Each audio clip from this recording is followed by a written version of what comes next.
Welcome to the World of Concacaf podcast. We are at the news desk. I am Eric Schmitz. I'm Jonathan Sleep. And I'm Donald Wine.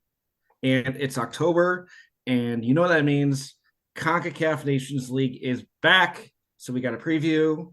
Wait, Jonathan. I do have a question. Like, what's Nations League? I got this. Can I answer this? Please, Donald. Yo soy Nations League. Me.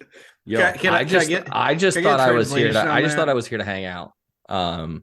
Nations sure League never left us. Don't do like it's back. It didn't leave our lives. We've been on this the whole time. The international window is back. Home is where the Nations League is. Yeah. For El Liga de Naciones. How many times have we broken down scenarios in the last month? Like a lot. Times a day sometimes. Like it's a daily discussion, and right now as we record, we don't have a lot of clarity, and a week from now we should have a lot of clarity. So let's we better have a lot of clarity a week from now. Yeah, pending extreme circumstances, which it would be very CONCACAF. We should know what the hell's going on. But yeah, let's run through the leagues, give you a preview of what to look for here in this October window. Again, because of the dumb new format, some leagues still have a lot to play. Some leagues don't. So we're going to break that all down for you. First off, we're going to start with League C. This one, they still have group stage matches in the November window, so we're not nearly done with that yet. Jonathan, do you want to just run through the standings quick, give everyone like who's where and how many points they're on? Yeah. So Group A, St. Martin is first place on 6 points, and I'm going to differentiate here for all these. They've played 2 games, so they have 1 left. Bonaire is in second with 0 points, and Anguilla is in third with 0 points. Anguilla is behind on goal difference. In Group B, we have Aruba in first place with 3 points, having played 1 game, along with second place U.S. Virgin Islands have 1 point, having played 1 game. And then the Cayman Islands are third on 1 point, having played 2 games. In Group C, Dominica is top of the group on 3 points, ahead on goal difference to the British Virgin Islands, who is also on 3 points, leaving Turks and Caicos, who've played 2 games on 0 points. And then the one thing I'm going to also hit on is because for this group, the best second place team is going to go through. And so the British Virgin Islands from Group C tops that above the U.S. Virgin Islands and Bonaire. Yeah, because of that second place thing, still a lot up in the air with League C. Again, 4 teams are going up to League B.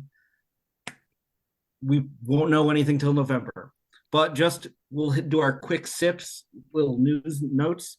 For League C, the only thing I'm going to hit is Anguilla, our boys. They are looking for talent. If you have Anguillan heritage, email scouting-afa@outlook.com. They are looking for people. They put it out on Twitter. There's a nice infographic and stuff like that. If you got grandparents, you got grandparents, hit them up. You could go get capped. Hey, Anguilla. Anguilla. First of all, Anguilla. If you DM us at Concacaf, if you have one of them like little coupons that gives you heritage, send it to us, because then we can apply. But I can't apply if I don't have a heritage, apparently. You just gotta let us know. I just was gonna critique them for the usage of the outlook.com domain. Like, at least use Gmail, baby. It's way better. I do have to, bring it down a notch. They did say players should be aged between 15 and 35 years of age and playing regular competitive football and should meet the requirements for heritage. So I played tonight. Beggars can't be choosers, okay? I'm not. Jonathan, I'm not played in that 35. League. I've played in that league. It is not regular competitive football. It is not. It is competitive and it is regular. Competitive is not regular relative. It is regular. And it is competitive. You can't be looking for talent then saying putting all these restrictions. Got to have heritage. Got to be like a young motherfucker. You gotta have. When did Eric become the no fun police? Listen, take it up with Anguilla. You can shoot him an email and see what they say. Go ahead. And I encourage everyone. I might actually do it. Yeah, do it. I'll even train for it. I think we could craft, and this might be a one more round topic, and sorry to derail. I think we could craft a fake player to get the Anguillan Federation excited. Why would we want to do that to Anguilla? We are trying to help them, not distract them. They need all the focus they can possibly get. This episode's going off the rails already. All right, Donald. I apologize. I've got Nations League fever. So yes, we are sick in many ways. League C, Donald, games to watch. What you got any games to watch? Yeah, it's St. Martin versus Anguilla. Anguilla apparently is looking for talent, but they better get it by October 16th because they're playing St. Martin. The thing about it, first of all, this game is going to be played in St. Kitts and Nevis. It's a neutral site game, but also like you went through the standings and said, oh, all these teams are in it. It might be, getting down to November. Well, you know what? St. Martin can get the game locked up pretty quickly if they win this game. It all but assures them that they will lock a promotion either again in first place or second, or the top second place team in their group. They're already sitting on 6 points. So this is a big one for them. And honestly, for them to get out of the group and win and get promoted would be awesome for them. All right. I'm going to shut up. Donald, let's go to League B. Give people standings. I'm going to go sit in the corner. Yeah. So let's start with Group A. We have St. Lucia, who have 6 points. They're tied atop Group A with Guadeloupe. St. Kitts and Nevis and St. Martin, the Dutch side, are both sitting on 0 points. Group B, we have Nicaragua, 6 points. They're leading the group. Ahead of the Dominican Republic, sitting in second with 3 points. Also with 3 points, our boys Montserrat, the Emeralds, and then Barbados lagging behind. They're in fourth place in Group B. They have yet to register a point. Group C, Vincy Heat. You know what time it is, baby. They're in first place, 6 points. Belize second with 3 points. Bermuda and French Guiana are sitting at third and fourth with 1 point. And then you have Group D, Puerto Rico. They're sitting atop with Guyana, both of them sitting on 6 points. Bahamas and my Bena boys, the Antigua and Barbuda, they are both sitting with 0 points. They need to catch up in Group D. All right, Jonathan, quick sips. Anything to note out of League B heading into this October window? So, yeah, the big thing for St. Lucia, so Dominic Polion, who scored a hat trick back in September against St. Martin, he's not in the squad, been dealing with some injuries recently at Ebbsfleet. So it's going to be a big hit for St. Lucia to be without him for this game. All right. Some games to watch. For me, the first big one on October 13th, Montserrat is hosting Nicaragua in Barbados. As we know, back in September, Montserrat had their home game relocate. They basically swapped out the home and the away games last month because they had issues getting people to the island. Those issues still remain. So Montserrat, unfortunately, the Emerald boys are going to have to play Nicaragua at Wildy Turf. It's a neutral site home game. But if you do make it out to Wildy Turf, there is a doubleheader that day. So you can go to one stadium and see 2 Nations League games because Barbados has their game there that night as well afterwards. A double dose of Nations League. What could possibly be better? We have to book a flight to Barbados. And then the other games to watch, Puerto Rico and Guyana, both teams on 6 points in Group D. They are playing each other home and away this window. So 2 games, Puerto Rico versus Guyana. That's really where you can get some separation. One of them could potentially be clinching promotion in this window. All right. So that is League B. In League A, let's go to the standings. See, now remember, League A, this is the one that wraps up this window. League C and League B, they got regular scheduled games in November. League A, the top 2 teams after the 4 games at the conclusion of this window will go to the quarterfinals and play for a spot in not only the Copa America, but also the vaunted Concacaf Nations League finals, which will be taking place in March. So remember, when I go through these groups, the top 2 teams will qualify for the quarterfinals. The bottom 2 teams will be relegated to League B for the next Nations League. So let's go to Group A first. Sitting in first place, the surprise first place team, the Soca Warriors of Trinidad and Tobago on 6 points. In second place, Panama, 4 points. Third place, Guatemala also at 4 points, but 1 goal behind Panama in goal difference. In fourth place, Martinique with 3 points. And then in the relegation zone, we've got Curacao in fifth with 0 points and a -2 goal difference. And in sixth place, we have La Selecta of El Salvador, 0 points, -3 goal difference. In Group B, we've got the Reggae Boyz up top on 4 points with +1 goal difference and 3 goals scored, which gives them a slight edge over second place Cuba, who is also on 4 points and a +1 goal difference, but they have only scored 1 goal. In third place, we've got Honduras on 3 points. In fourth place, we've got Haiti on 2 points. And in the relegation zone in Group B, we've got Suriname with 1 point and a -1 goal difference. And in sixth place, Grenada with 1 point and a -4 goal difference. Now, this is the important league, so we want to go around and hit the important notes. Jonathan, give me with a couple quick sips. So I'm going to hit you with a couple of them. So big thing for Jamaica. So Dwan Whisper Richards, who's a young youth international at Phoenix Academy. He's actually heading to Chelsea next month when he turns 18. But he has been added as a late addition. Some additional news around the Reggae Boyz is so they have Grenada and Haiti this window, but it's confirmed Mikel Antonio is only going to play that game against Haiti.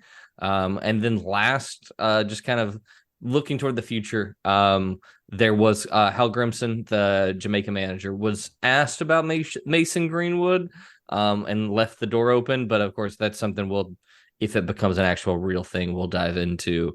But that's the big things for the Reggae Boyz. On the Panama side, so the Estadio Romel Fernandez has been closed for renovations.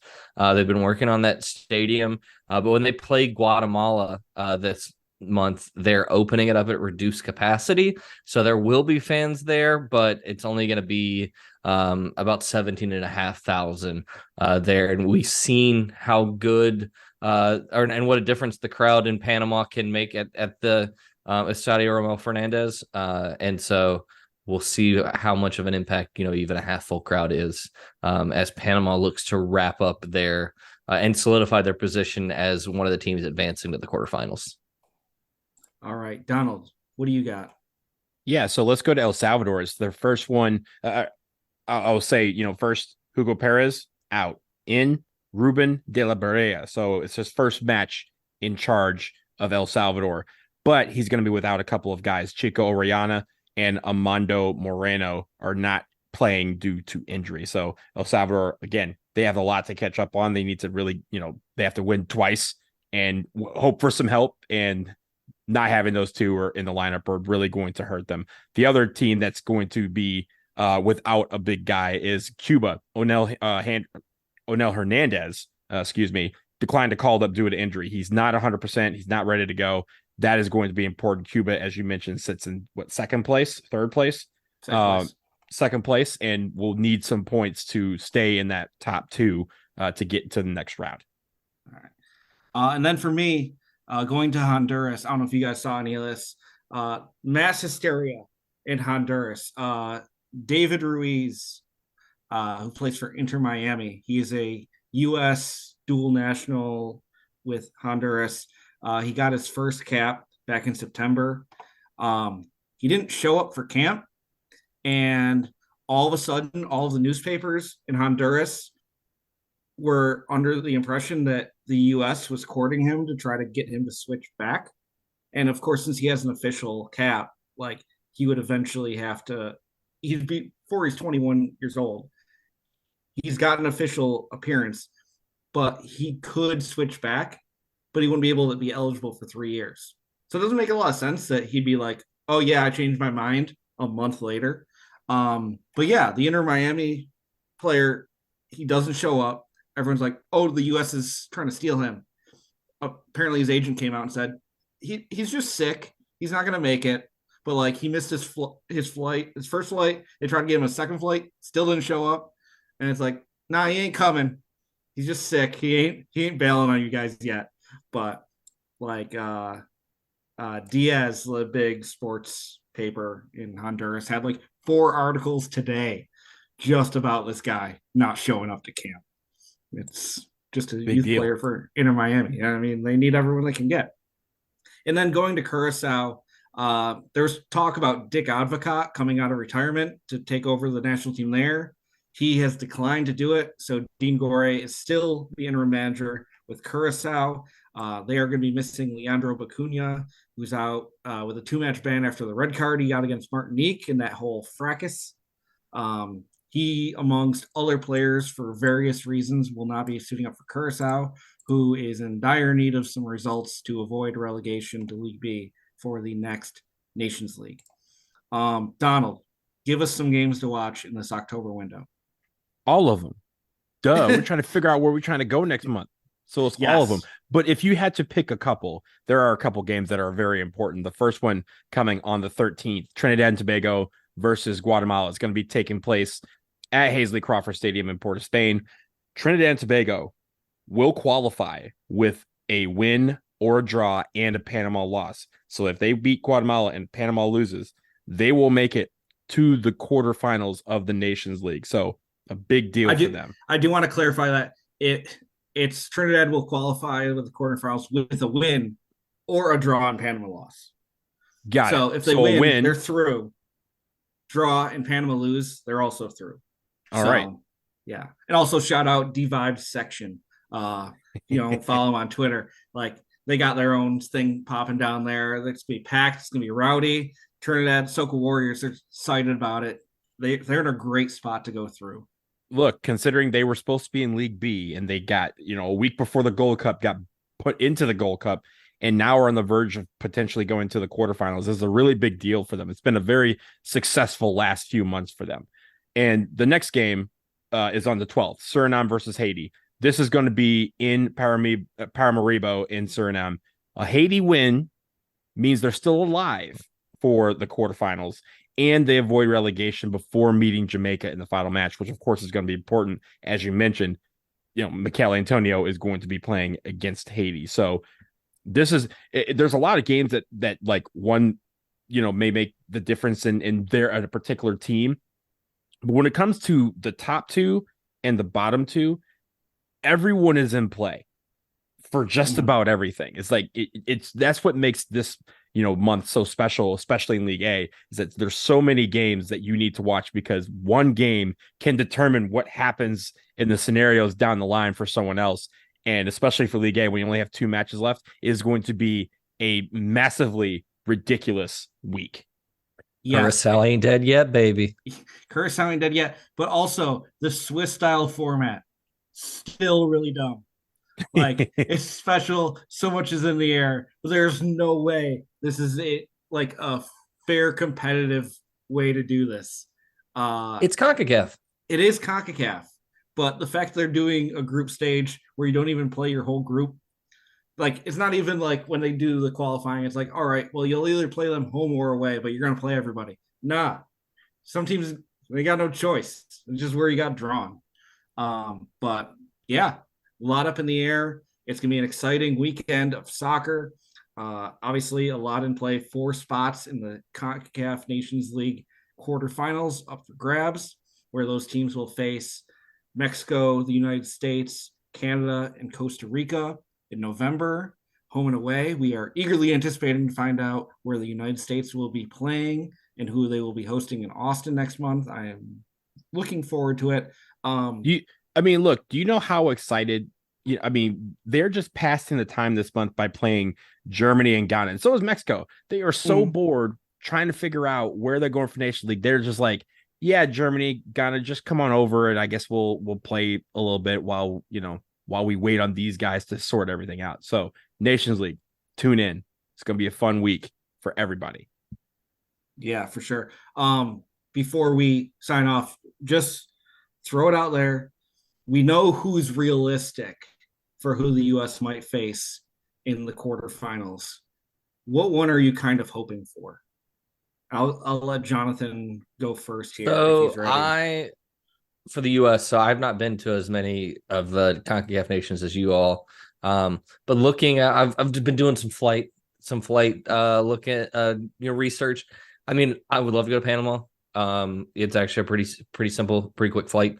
So I think that may be the one that I'm looking at as far as like, because we're going to be booking these flights on such a short time frame that I'm looking a little bit more of ease of arrival. But then also holding out hope that maybe Jamaica gets bumped down. And I wouldn't mind a November trip to Jamrock. Donald, who are you hoping for? I think for me, Martinique, only because I've never been there. Guatemala, I've never been to as well, and I think the only team left after that the country I've visited is Suriname. Suriname is going to be very hard to pull off, but I'm willing to do it because I've never missed a Nations League game, and I don't plan on starting now. But I do think Martinique Island, talking about islands here, we love islands. In the middle of November, it's going to be perfect. So just put me there. And honestly, you know what? I'll go back to Jamaica. I'll go back to Panama. I don't really care. Just give me an island, baby. That's what I want. Yeah. I mean, twist my arm. I'll go to Jamaica in November. Yeah, done it before. For me, I think Martinique is kind of like the dream, like unique. This is only going to happen in Nations League potential destination. Of the potential teams at the top right now, I'm leaning towards Trinidad. I've been to Panama, been to Jamaica, great. Honduras I've been to. They got a good shot in Group B to get into that spot. But Trinidad, we haven't been back since what was 6 years ago. 6 years ago today. As we're recording 6 years ago today, an epic night of Concacaf, one that will probably never be matched again. To go back to Trinidad, Tobago, to exercise those demons on site, put it to bed, bury it, and go talk shit to Jack Warner, it'd be good. I'll check another one off my list. Jack Warner sucks. As we are well aware. We will wrap it up. We're going to have as much coverage as we possibly can on the social medias. Make sure you're following us at Concacaf. If you happen to be coming to Nashville for the USA-Ghana match, we'll all be there. So make sure you let us know and say hi. And be sure to follow us on and subscribe on Patreon, our Patreon, patreon.com/Concacaf. We'll be posting our One More Round episode there after that we will record after we're done here. But we really appreciate your support. We need your support. Hosting podcasts on the internet is not free, and we do this for y'all because we love to talk about Concacaf and content. We provide content for you. We love this stuff. Where can they find you? At BlazinDW on Twitter. We still call it Twitter over here. Yes. And starsandstripesfc.com. Jonathan? Yeah, you can find me over on the tweets at JSlapeSSP, on Blue Sky at JSlape, and then also at Broadway Sports Media. I'm also on Blue Sky and Threads, but no one else is other than Slape. So see, I prefer to pronounce it Blueski. Blueski? You would. Blueski. You would. Yeah, it's more of a Polish heritage thing. I'm not Polish. I'm just saying it sounds like something a Polish thing. Whatever. All right. Enjoy the Nations League. We love you, Concacaf.